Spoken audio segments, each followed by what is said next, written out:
അസ്സലാമു അലൈക്കും വറഹ്മത്തുള്ളാഹി വബറകാതുഹു. പ്രിയ സഹോദരങ്ങളെ, സഹോദരിമാരെ, ഇന്ന് ഞാൻ നിങ്ങളോട് ചോദിക്കാൻ പോകുന്ന ഒരു ചോദ്യം വളരെ ലളിതമാണ്. പക്ഷേ അതിൻ്റെ ഉത്തരം നമ്മളെല്ലാവരെയും ഉള്ളിൽ നിന്ന് ഉലയ്ക്കുന്ന ഒന്നാണ്. നിങ്ങൾ ഒരിക്കലെങ്കിലും ശരീരം തളർന്നപ്പോഴും മനസ്സ് ഭാരം സഹിക്കാതെ വന്നപ്പോഴും ഹൃദയം പറയുന്ന ഒരു വാക്ക് കേൾക്കാൻ ഒന്ന് നിശ്ചലമായിരുന്നിട്ടുണ്ടോ? നാം പലപ്പോഴും രോഗം വന്നാൽ മാത്രം ശരീരത്തെ ഓർക്കുന്നു, വേദന വന്നാൽ മാത്രം ആത്മാവിനെക്കുറിച്ച് ചിന്തിക്കുന്നു. പക്ഷേ ഈ ശരീരം ഓരോ നിമിഷവും നമ്മളോട് സംസാരിക്കുകയാണെന്ന് നമ്മളിൽ എത്ര പേർ ശ്രദ്ധിക്കുന്നു? ഇസ്ലാമിക പണ്ഡിതനും ആത്മീയ ചിന്തകനുമായ മഹാനായ റൂമി പറഞ്ഞു, നിങ്ങളുടെ ഉള്ളിൽ തന്നെ അള്ളാഹു വച്ചിരിക്കുന്ന ഒരു ചികിത്സകനുണ്ട്. അവൻ മരുന്നുകളിലൂടെയല്ല, അവബോധത്തിലൂടെയും സ്മരണയിലൂടെയും നിങ്ങളെ സുഖപ്പെടുത്തുന്നവനാണ്. ഇന്ന് നമ്മൾ സംസാരിക്കാൻ പോകുന്നത് രോഗത്തെക്കുറിച്ചല്ല, സുഖപ്പെടൽ എവിടെ നിന്നാണ് തുടങ്ങുന്നത് എന്ന സത്യത്തെക്കുറിച്ചാണ്. ശരീരം, മനസ്സ്, ആത്മാവ്, ഇവ മൂന്നിനെയും ഒരുമിച്ച് കേൾക്കാൻ പഠിക്കുന്ന ഒരു യാത്രയാണിന്ന്. ഇൻഷാ അല്ലാഹ് ഈ നിമിഷം മുതൽ നിങ്ങൾ നിങ്ങളുടെ ശരീരത്തോട് സംസാരിക്കാൻ തുടങ്ങും, നിങ്ങളുടെ ആത്മാവിനെ വീണ്ടും കേൾക്കാൻ തുടങ്ങും. ഇതൊന്ന് ചിന്തിച്ചു നോക്കൂ. നിങ്ങൾക്കൊരു ചെറിയ മുറിവുണ്ടാകുകയും അതിൽ മരുന്നോ ബാൻഡേജോ ഇല്ലാതെ വെറുതെ വിടുകയും ചെയ്താൽ ദിവസങ്ങൾക്കുള്ളിൽ അത് താനെ ഉണങ്ങാൻ തുടങ്ങുന്നു. അല്ലെങ്കിൽ നിങ്ങൾക്ക് പനി വരുമ്പോൾ വിശ്രമിക്കുകയും വെള്ളം കുടിക്കുകയും ശാന്തമായിരിക്കുകയും ചെയ്താൽ ശരീരം പതുക്കെ അതിൻ്റെ ക്രമത്തിലേക്ക് മടങ്ങി വരുന്നു. നമ്മൾ ഇതിനെ സ്വാഭാവികം എന്ന് വിളിക്കുന്നു. എന്നാൽ സത്യത്തിൽ ഇത് എല്ലാറ്റിലും വലിയ അത്ഭുതമാണ്. ശരീരത്തിലൂടെ പ്രവർത്തിക്കുന്ന ആത്മാവിൻ്റെ വീണ്ടെടുക്കൽ ശക്തിയാണത്. നിങ്ങൾ മഹാനായ റൂമി പഠിപ്പിച്ചതുപോലെ നിങ്ങളെ രോഗങ്ങളിൽ നിന്നും ഭയത്തിൽ നിന്നും ബലഹീനതയിൽ നിന്നും മോചിപ്പിക്കാൻ കഴിയുന്ന ഒരു പ്രകാശം നിങ്ങൾക്കുള്ളിലുണ്ട്. അത് തിരിച്ചറിയാനും അതിനോട് ബന്ധപ്പെടാനും മാത്രം നിങ്ങൾ പഠിച്ചാൽ മതി. നമ്മൾ നമ്മെ തന്നെ ചർമ്മവും എല്ലുകളും അവയവങ്ങളുമായിട്ടാണ് കരുതുന്നത്. എന്നാൽ നമ്മൾ അതിനേക്കാൾ വലിയ ഒന്നാണ്. നമ്മൾ ഊർജമാണ്, നമ്മൾ സാന്നിധ്യമാണ്. ഓരോ നിമിഷവും ശരീരം സ്വയം പരിഹരിക്കുകയും സന്തുലിതമാക്കുകയും പുതുക്കുകയും ചെയ്യുന്നു. എന്നിട്ടും അസ്വസ്ഥതകൾ കൊണ്ടും കനത്ത ഭക്ഷണങ്ങൾ കൊണ്ടും എല്ലാറ്റിലുമുപരി ഉത്കണ്ഠാകുലമായ ചിന്തകൾ കൊണ്ടും നമ്മൾ ഈ വിശുദ്ധമായ കഴിവിനെ തടയുന്നു. ഒന്ന് ചിന്തിക്കുക, നിങ്ങളുടെ ഹൃദയം വേദനിക്കുമ്പോൾ എന്തുകൊണ്ടാണ് തല വിങ്ങുന്നത്? നിങ്ങൾ വിഷമിക്കുമ്പോൾ എന്തുകൊണ്ടാണ് വയറിൽ അസ്വസ്ഥത അനുഭവപ്പെടുന്നത്? നിങ്ങൾക്ക് ഭയം തോന്നുമ്പോൾ എന്തുകൊണ്ടാണ് ശ്വാസം വേഗത്തിലാകുന്നത്? കാരണം ശരീരം ആത്മാവിൻ്റെ ഓരോ വികാരവും ശ്രദ്ധിക്കുന്നുണ്ട്. അത് സ്വന്തം ഭാഷയിൽ സംസാരിക്കുന്നു. ചിലപ്പോൾ വേദനയായി, ചിലപ്പോൾ ബലഹീനതയായി, ചിലപ്പോൾ ഉറക്കമില്ലായ്മയായി, അല്ലെങ്കിൽ അസ്വസ്ഥതയായി. എന്നാൽ നമ്മൾ എന്താണ് ചെയ്യുന്നത്? അത് കേൾക്കുന്നതിന് പകരം നമ്മൾ അതിനെ മരവിപ്പിക്കുന്നു. നമ്മൾ മരുന്നുകൾക്ക് പിന്നാലെ ഓടുന്നു. നമ്മൾ അതിനെ അവഗണിക്കുന്നു. ഇതാണ് വലിയ തെറ്റ്. റൂമി പറഞ്ഞു, നിങ്ങളുടെ ശരീരത്തിൽ എഴുതിയിരിക്കുന്ന അടയാളങ്ങൾ പഠിച്ചാൽ നിങ്ങളുടെ സ്വന്തം ഹൃദയത്തിനുള്ളിൽ ഒളിഞ്ഞിരിക്കുന്ന ഒരു വൈദ്യനും പകരം വയ്ക്കാനില്ലാത്ത ആ സുഖപ്പെടുത്തുന്നവനെ നിങ്ങൾ കണ്ടെത്തും. നിങ്ങൾ അമിതമായി തളർന്നിരിക്കുമ്പോൾ സ്വയം നിർബന്ധിച്ചാൽ ശരീരം നിങ്ങൾക്ക് മുന്നറിയിപ്പ് നൽകുന്നു. നിങ്ങൾ അമിതമായി ഭക്ഷിക്കുകയും വയർ പ്രതിഷേധിക്കുകയും ചെയ്യുമ്പോൾ അത് നിങ്ങളോട് സംസാരിക്കുകയാണ്. ആദ്യം അത് മന്ത്രിക്കും, അവഗണിച്ചാൽ അത് നിലവിളിക്കും. എന്നിട്ടും കേട്ടില്ലെങ്കിൽ അത് നിശബ്ദമാകും. ആ നിശബ്ദതയാണ് രോഗമായി മാറുന്നത്. സത്യമെന്തെന്നാൽ ശരീരവും ആത്മാവും എപ്പോഴും സംവാദത്തിലാണ്. ഭക്ഷണം നിങ്ങളെ ലഘുവായും ഉന്മേഷവാനായി മാറ്റുന്നുണ്ടെങ്കിൽ ശരീരം അതെ എന്ന് പറയുകയാണ്. കനത്തതായും മന്ദതയുള്ളതായും മാറ്റുന്നുവെങ്കിൽ അത് അല്ല എന്ന് പറയുന്നു. ഒരാളുടെ സാന്നിധ്യം നിങ്ങളെ ഉന്മേഷവാനാക്കുന്നതും മറ്റൊരാളുടേത് നിങ്ങളെ തളർത്തുന്നതും ഒരു സന്ദേശമാണ്. എന്നിട്ടും ഈ വിശുദ്ധ ദൂതനെ കേൾക്കുന്നതിന് പകരം നമ്മൾ അസ്വസ്ഥമായ മനസ്സിനെ ശ്രദ്ധിക്കുന്നു. ഇതൊന്ന് ശ്രമിച്ചു നോക്കൂ. നിങ്ങൾക്ക് ക്ഷീണം തോന്നുമ്പോൾ ശാന്തമായിരുന്ന് ദീർഘമായി ശ്വസിക്കുക. നിങ്ങളുടെ നെഞ്ചിനോടും തലയോടും ഹൃദയത്തോടും ചോദിക്കുക, നീ എനിക്ക് എന്താണ് കാണിച്ചു തരുന്നത്? ആദ്യം നിശബ്ദതയായിരിക്കും, പക്ഷെ ക്ഷമയോടെ കാത്തിരുന്നാൽ ഒരു സംവാദം തുടങ്ങും.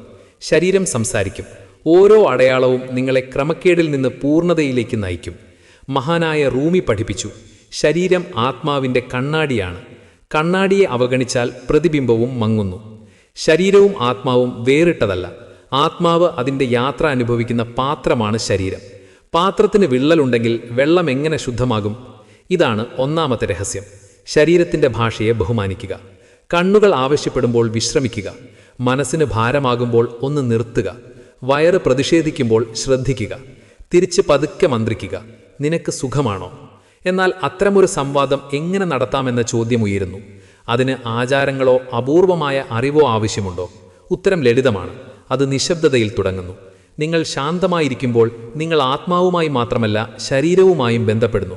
എവിടെയാണ് ആശ്വാസമെന്നും എവിടെയാണ് ഭാരമെന്നും പ്രകാശം എവിടെയാണ് ഒഴുകുന്നതെന്നും നിഴൽ എവിടെയാണ് തങ്ങുന്നതെന്നും നിങ്ങൾ തിരിച്ചറിയുന്നു. 5-6 മിനിറ്റ് കണ്ണുകൾ അടയ്ക്കുക. ഒരു ചിന്തയെയും നിർബന്ധിക്കരുത്. വെറുതെ ശ്രദ്ധിക്കുക. നിങ്ങളുടെ കൈകൾക്ക് എന്തു തോന്നുന്നു? നെഞ്ചെന്താണ് വെളിപ്പെടുത്തുന്നത്? നിങ്ങളുടെ ശ്വാസം ശാന്തമാണോ അതോ പിരിമുറുക്കത്തിലാണോ? താമസിയാതെ ശരീരം പതുക്കെ സംസാരിക്കുന്നത് നിങ്ങൾ തിരിച്ചറിയും. എനിക്ക് വിശ്രമം വേണം, എനിക്ക് വെള്ളം വേണം, എനിക്ക് ലഘുവായ ഭക്ഷണം വേണം, എനിക്ക് സ്നേഹം വേണം. അതെ, സ്നേഹം പോലും. ചിലപ്പോൾ നിങ്ങളുടെ കൈപ്പത്തികൾ മുഖത്ത് പതുക്കെ തടവുന്നതോ നിങ്ങളെ വഹിക്കുന്ന കൈകാലുകളോട് നന്ദി മന്ത്രിക്കുന്നതോ ഉള്ളിലെ ഒരു മറഞ്ഞിരിക്കുന്ന ഊർജത്തെ ഉണർത്തുന്നു. ആത്മാവ് ഭക്ഷണത്തിലും മരുന്നിലും ജീവിക്കുന്നില്ല. അത് സ്മരണയിലും ശ്രദ്ധയിലും ഊർജത്തിലും സ്നേഹത്തിലും തഴച്ചു വളരുന്നു. ഇവയില്ലാതെ ലോകത്തിലെ ഒരു മരുന്നിനും പൂർണ്ണമായി സുഖപ്പെടുത്താൻ കഴിയില്ല. ഒരു ചെടിയെക്കുറിച്ച് ചിന്തിക്കുക. നിങ്ങൾ ദിവസവും വെള്ളമൊഴിച്ചേക്കാം, പക്ഷെ സൂര്യപ്രകാശം ലഭിച്ചില്ലെങ്കിൽ അത് ശക്തമായി വളരുമോ? നമ്മളും അങ്ങനെ തന്നെ. നിങ്ങൾ ശരീരത്തിന് ഭക്ഷണം നൽകിയേക്കാം, പക്ഷേ സ്നേഹത്തിൻ്റെ പ്രകാശവും നിശബ്ദതയും അവബോധവും നൽകുന്നില്ലെങ്കിൽ അത് വാടിപ്പോകുന്നു. നമ്മുടെ ഏറ്റവും വലിയ തെറ്റ് ഈ വിശുദ്ധ രൂപത്തെ ഒരു യന്ത്രമായി കാണുന്നതാണ്. മഹാനായ റൂമി നമ്മെ ഓർമ്മിപ്പിച്ചു, ശരീരം ആത്മാവിൻ്റെ ജീവിക്കുന്ന കണ്ണാടിയാണ്. അള്ളാഹുവിൽ നിന്നുള്ള ഒരു ട്രസ്റ്റ് എന്ന നിലയിൽ അതിനെ സംരക്ഷിക്കുക. അത് നിങ്ങളെ ഒരിക്കലും പരാജയപ്പെടുത്തില്ല. ഓരോ ദിവസവും വെറും 5 മിനിറ്റ് നിങ്ങളുടെ ശരീരത്തെ ശ്രദ്ധിക്കാനും അതിന് നന്ദി പറയാനും ബഹുമാനിക്കാനും ചെലവഴിച്ചാൽ അതെങ്ങനെ പ്രതികരിക്കുമെന്ന് ചിന്തിച്ചു നോക്കൂ. ദശലക്ഷക്കണക്കിന് കോശങ്ങൾ ഇപ്പോഴും നിങ്ങൾക്കായി പ്രവർത്തിക്കുന്നു. നിങ്ങളുടെ രക്തം നദികൾ പോലെ ഒഴുകുന്നു. ഹൃദയം വിശ്വസ്തയോടെ സ്പന്ദിക്കുന്നു. നിങ്ങളുടെ ശ്വാസം തടസ്സമില്ലാതെ നീങ്ങുന്നു. കൃതജ്ഞതയോടും സ്നേഹത്തോടും കൂടി നിങ്ങൾ അതിനെ അനുഭവിക്കുമ്പോൾ അതെങ്ങനെ ശക്തമാകാതിരിക്കാനാണ്? ധ്യാനമെന്നത് വെറും നിശ്ചലത മാത്രമല്ല, അത് ശരീരത്തിലെ മറഞ്ഞിരിക്കുന്ന അറകൾ തുറക്കുന്ന താക്കോലാണ്. സ്മരണയിലൂടെ നിങ്ങൾ ഉള്ളിലെ വിള്ളലുകൾ കാണാനും അവ സുഖപ്പെടുത്താനും തുടങ്ങുന്നു. മഹാനായ റൂമി പറഞ്ഞു, ഓരോ ശ്വാസത്തിലും അള്ളാഹുവിൽ നിന്നുള്ള ഒരു രഹസ്യമുണ്ട്. ഓരോ ശ്വാസത്തിലും നിങ്ങൾ വായു മാത്രമല്ല ഉള്ളിലേക്കെടുക്കുന്നത്, ജീവനും ആത്മാവും കൂടിയാണ്. ഈ ഊർജം എല്ലാ അവയവങ്ങളിലും എത്തുകയും അറ്റകുറ്റപ്പണികൾ നടത്തുകയും ശക്തിപ്പെടുത്തുകയും ചെയ്യുന്നു. അതുകൊണ്ട് നിങ്ങൾക്ക് ക്ഷീണമോ ഭാരമോ ദുഃഖമോ തോന്നുമ്പോൾ മരുന്നുകളിലേക്ക് മാത്രം തിരിയരുത്. നിശബ്ദരായിരിക്കുക, ശ്വസിക്കുക, നിങ്ങളോട് തന്നെ പറയുക, മരുന്നിനൊപ്പം ഞാൻ ഓർമ്മിക്കുകയും ചെയ്യും. ഞാൻ എൻ്റെ ശരീരത്തെ ശ്രദ്ധിക്കും, ഞാൻ എൻ്റെ ശരീരത്തെ ബഹുമാനിക്കും. അതിൻ്റെ മറുപടി കണ്ട് നിങ്ങൾ അതിശയിച്ചു പോകും. മനസ്സ് മൃദുവാകും. പതുക്കെ നിങ്ങൾ പുറത്തു തേടിയിരുന്ന അതിശയം ഉള്ളിൽ വിരിഞ്ഞു തുടങ്ങും. ധ്യാനമെന്നത് കണ്ണുകൾ അടയ്ക്കുന്നത് മാത്രമല്ല, ശരീരം, മനസ്സ്, ആത്മാവ് എന്നിവ ഒന്നിക്കുന്ന വാതിലാണത്. നിശ്ചലതയിൽ ഉള്ളിലെ കൊടുങ്കാറ്റുകളെ നിങ്ങൾ തിരിച്ചറിയുന്നു. കാറ്റടങ്ങുമ്പോൾ തെളിച്ചം തിരിച്ചു വരുന്നു. റൂമി പറഞ്ഞു, യാഥാർത്ഥ്യം നിങ്ങളുടെ ഉള്ളിൽ സാന്നിധ്യമാകുമ്പോൾ ശരീരത്തിലെ ഓരോ അണുവും തിളങ്ങുന്നു. ആ പ്രകാശമാണ് നിങ്ങളുടെ ജീവനെ നിലനിർത്തുന്ന അദൃശ്യമായ ഊർജം. അത് മങ്ങുമ്പോൾ നിങ്ങൾക്ക് ബലഹീനതയും സങ്കടവും അസന്തുലിതാവസ്ഥയും അനുഭവപ്പെടുന്നു. അത് ഒഴുകുമ്പോൾ ഐക്യവും ആരോഗ്യവും വീണ്ടും ഉയരുന്നു.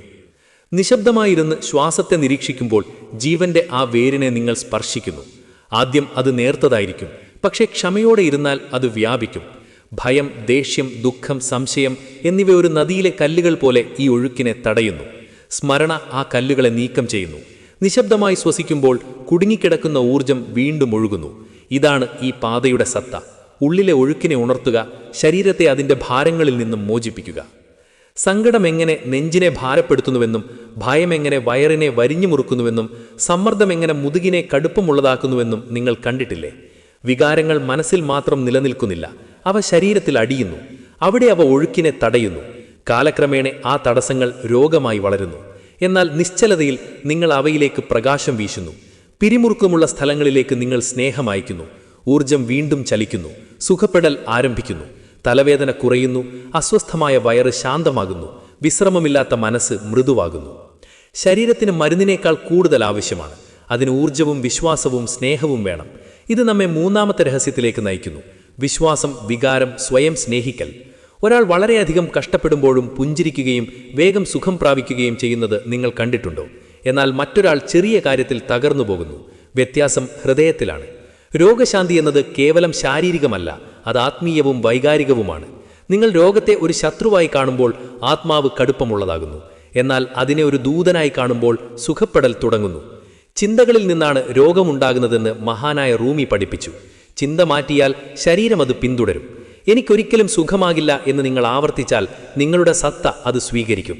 എന്നാൽ ഞാൻ സുഖപ്പെട്ടുകൊണ്ടിരിക്കുന്നു, ഞാൻ പൂർണ്ണനാണ്, അള്ളാഹുവിൻ്റെ പ്രകാശം എന്നിൽ ഒഴുകുന്നു എന്ന് നിങ്ങൾ മന്ത്രിച്ചാൽ അവ വെറും വാക്കുകളല്ല, അവ നിങ്ങളുടെ രക്തത്തിലേക്കും ഞരമ്പുകളിലേക്കും ശ്വാസത്തിലേക്കും നൽകുന്ന കൽപ്പനകളാണ്.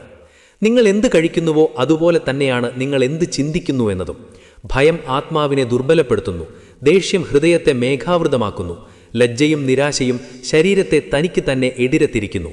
അതുകൊണ്ടാണ് നിങ്ങൾ സ്നേഹത്തെ നിങ്ങളുടെ രൂപത്തിലേക്ക് തിരികെ കൊണ്ടുവരേണ്ടത്. ഒരു സുഹൃത്തിനോടെന്ന പോലെ അതിനോട് സംസാരിക്കുക. എപ്പോഴും സ്പന്ദിക്കുന്നതിന് ഹൃദയത്തോട് നന്ദി പറയുക. സൗന്ദര്യം കാണിച്ചു തരുന്നതിന് കണ്ണുകളോട് നന്ദി പറയുക. നിങ്ങളെ വഹിക്കുന്നതിന് പാദങ്ങളോട് നന്ദി പറയുക. ഇത് അസാധാരണമായി തോന്നാം, പക്ഷേ ഇതാണ് ആത്മാവിൻ്റെ സുഖപ്പെടൽ. നിങ്ങളുടെ ഉള്ളിൽ ആരും കാണാത്ത ഭയമുള്ള ഉപേക്ഷിക്കപ്പെട്ട ഒരു കുട്ടി ഇരിപ്പുണ്ട്. നിങ്ങളിലെ ആ ഭാഗത്തോടൊപ്പം ഇരിക്കുക. അതിനോട് പറയുക, നീ തന്നെയല്ല, ഞാനിവിടെയുണ്ട്. മരുന്നുകൾക്ക് സുഖപ്പെടുത്താൻ കഴിയാത്ത അസുഖങ്ങൾ സ്നേഹത്തിന് മുന്നിൽ മൃദുവാകുന്നത് നിങ്ങൾ കാണും. വിശ്വാസം, വികാരം, സ്വയം സ്നേഹിക്കൽ എന്നിവ വെറും വാക്കുകളല്ല, അവ ജീവന്റെ വേരുകളാണ്. അവയില്ലാതെ ശരീരം ഒരു വെറും തോടാണ്. മഹാനായ റൂമി പറഞ്ഞു, ശരീരം നിങ്ങളുടെ ഏറ്റവും വിശ്വസ്തനായ കൂട്ടുകാരനാണ്. അവസാനം വരെ അത് നിങ്ങളോടൊപ്പം നടക്കുന്നു. അതിനെ ബഹുമാനിക്കുക. അത് നിങ്ങളെ ഒരിക്കലും ചതിക്കില്ല. സുഖപ്പെടൽ എന്നത് ഔഷധങ്ങളിലൂടെയോ വ്യായാമത്തിലൂടെയോ മാത്രമല്ല, മറിച്ച് കേൾക്കുന്നതിലൂടെയും മനസ്സിലാക്കുന്നതിലൂടെയും ആശ്ലേഷിക്കുന്നതിലൂടെയുമാണ്. ഹൃദയവും ആത്മാവും ശരീരത്തോട് ശാന്തമായി സംസാരിക്കുമ്പോൾ രോഗശാന്തി ഒരത്ഭുതമായി മാറുന്നില്ല, അത് സ്വാഭാവികമായി തീരുന്നു. പലരും ചോദിക്കുന്നു, ഞാൻ പ്രാർത്ഥിക്കുന്നു, ചിന്തിക്കുന്നു, മരുന്ന് കഴിക്കുന്നു, എന്നിട്ടും എനിക്ക് എന്തുകൊണ്ട് സുഖമാകുന്നില്ല? മഹാനായ സൂഫികൾ പണ്ട് തന്നെ ഉത്തരം നൽകിയിരുന്നു. രോഗം തുടങ്ങുന്നത് അദൃശ്യമായ ഇടത്താണ്.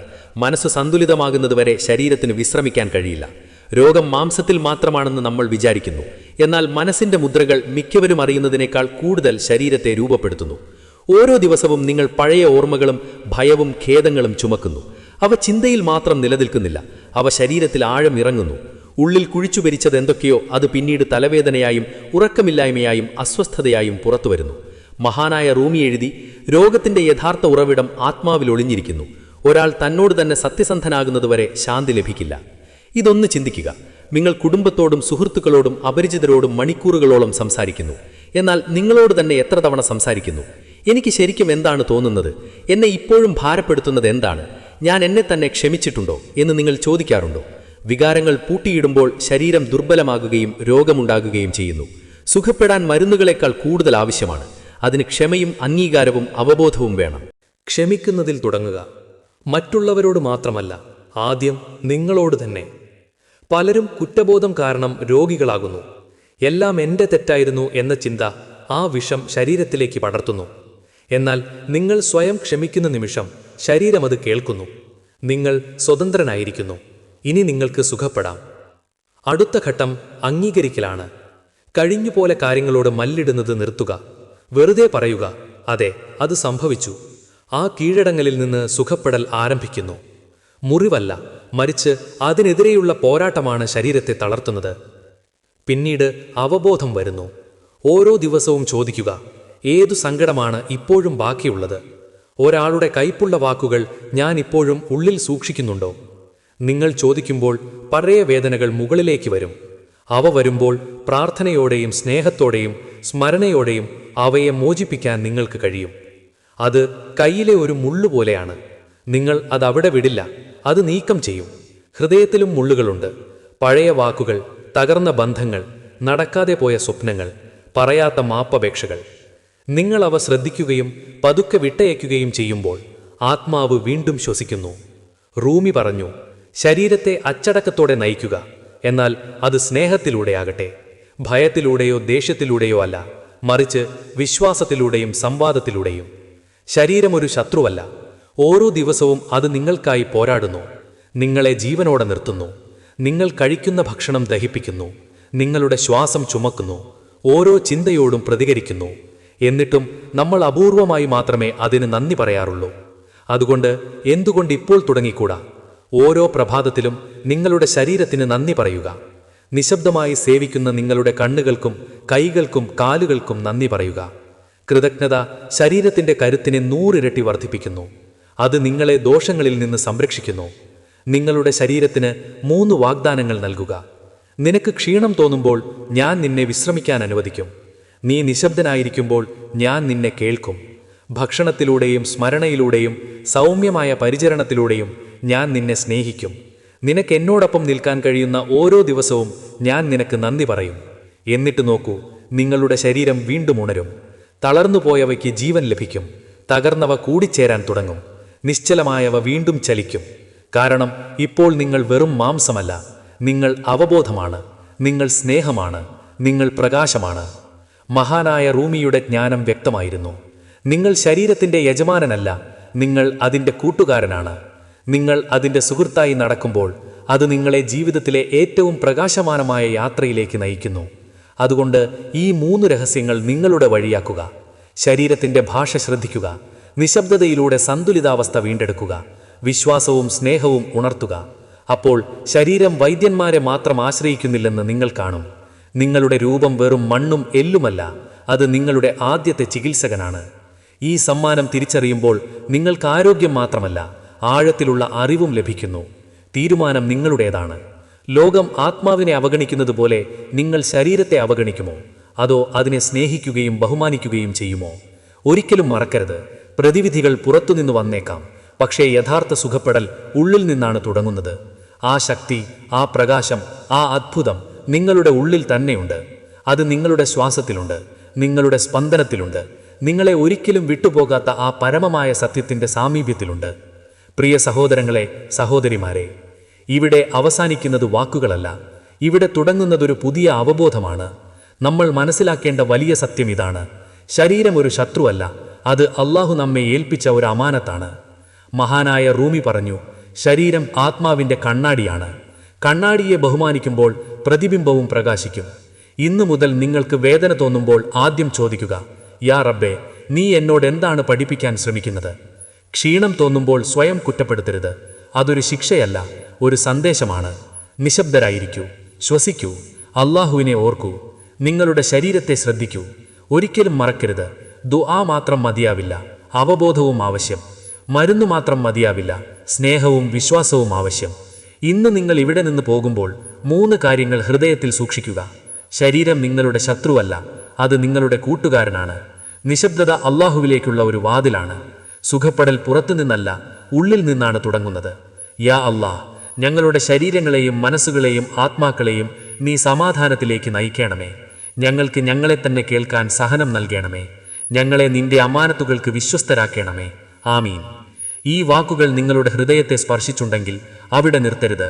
ഈ സന്ദേശം വേദനയിൽ കഴിയുന്ന ഒരാളിലേക്കെങ്കിലും എത്തിക്കുക. കാരണം സുഖപ്പെടൽ ഒരു യാത്രയാണ്. അതിൻ്റെ ആദ്യ ചുവട് ഇന്ന് നിങ്ങൾ എടുത്തു കഴിഞ്ഞു. അസ്സലാമു അലൈക്കും വറഹ്മത്തുള്ളാഹി വബറകാതുഹു.